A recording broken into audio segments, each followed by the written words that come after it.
दुनिया की सबसे बड़ी नाम नहाद जमहूरिया, जहां हकीकत में जंगल का कानून राइज है, जहां मोदी जैसे कातिल और नस्ल परस्त दहशतगर्द को भारतीय सुप्रीम कोर्ट क्लीन चिट दे देती है। 2002 के गुजरात मुस्लिम कुश फसादात में 2000 से जायद मुसलमानों को शहीद किया गया, 2500 से जायद मुसलमानों को शदीद जख्मी किया गया, 300 के करीब गायब कर दिए गए, 250 से जायद मुसलमान खवातीन को बेहुरमती के बाद जिंदा जला दिया गया। ये सब नरेंद्र मोदी की ईमा पर हुआ।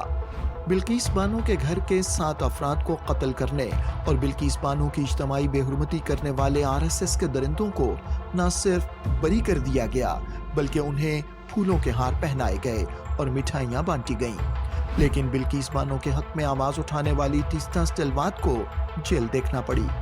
नरेंद्र मोदी पर बनने वाली BBC की डॉक्यूमेंट्री, जिसमें न सिर्फ मोदी को गुजरात मुस्लिम कुश फसादात का जिम्मेदार ठहराया गया, बल्कि इसके जुर्म के सबूत भी दिए गए, न सिर्फ इस डॉक्यूमेंट्री को बैन कर दिया गया, बल्कि BBC के दफातर पर छापे मारे गए। इसके बरक्स भारत के गैर कानूनी जेर तसल्लुत जम्मू और कश्मीर के लोगों को इसलिए तख्ता मश्क बनाया जा रहा है कि वो भारतीय गुलामी से निजात चाहते हैं।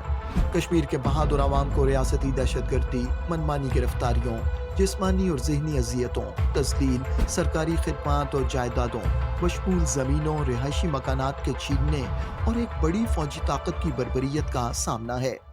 हर इंसान का इस दुनिया के अंदर हक है कि वो आज़ादी के साथ, इज़्ज़त के साथ और पुरअमन फ़ज़ा में सांस ले, मगर कश्मीरी कौम एक वाहिद कौम है इस पूरी दुनिया के अंदर जहाँ सबसे बड़ी दहशतगर्द हिंदुस्तान की आर्मी है, जो वॉर क्राइम्स कर रही है, जेनोसाइड कर रही है, rape as a weapon of war use कर रही है। और पहले तो 10 लाख इनकी हिंदुस्तान की आर्मी थी दहशतगर्दी करने के लिए अपने काले कवानीन की इम्यूनिटी के साथ, मगर अब हिंदुस्तान की पब्लिक वहाँ पर आ गई है एज पब्लिक ऑक्यूपायर्स और वहाँ पे जबरन वोटर राइट्स मिल रहे हैं। 50 लाख इंडियंस को डोमिसाइल्स इशू किए गए हैं, वहाँ पे हाउसिंग सोसाइटीज़ बन रही हैं, हम लोगों को अपने घरों से निकाल के बेघर कर दिया जा रहा है।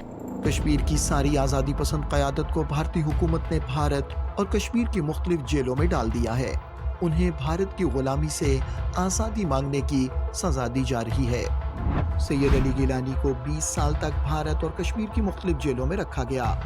वो 2010 से 2022 अपनी शहादत तक 12 साल मुसलसल नजरबंद रहे। यासीन मलिक को 1994 से मुख्तलिफ मुकदमों और औकात में 15 साल कैद रखा गया। उन्हें मई 2022 में उम्र कैद की सजा सुनाई गई। मुसर्रत आलम भट्ट के खिलाफ 27 झूठे मुकदमात बनाए गए और उन्हें 17 साल कैद की सजा सुनाई गई। शब्बीर अहमद शाह ने जिंदगी के 35 साल कैदोबंद में गुजारे।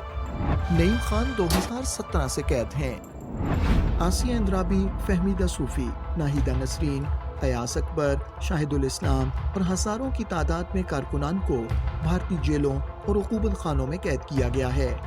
इंसानी हुकूक के मुहाफिज खुर्रम परवेज, सहाफ़ी सज्जाद अहमद डार और इंजीनियर रशीद सियासी इंतकाम का सबसे ज्यादा शिकार हैं।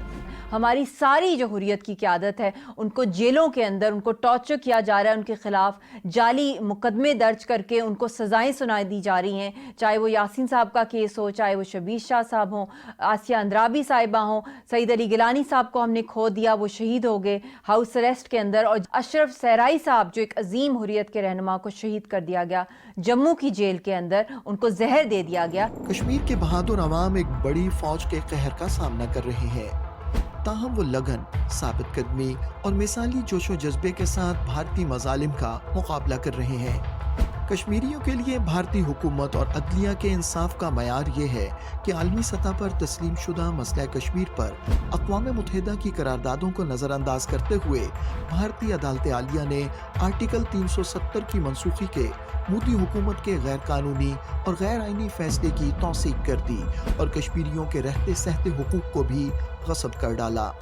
अक़वाम मुत्तहिदा की इंसानी हुकूक काउंसिल और इंसानी हुकूक की दीगर बैनुल-अक़वामी तंजीमों बशमूल Amnesty International, Human Rights Watch और International Committee of Red Cross को चाहिए कि वो तनाज़े कश्मीर के हल के लिए अपना किरदार अदा करें और अक़वाम मुत्तहिदा की सलामती काउंसिल की करारदादों और कश्मीरी आवाम की उमंगों के मुताबिक मसला कश्मीर का मुनसिफाना हल कराएं।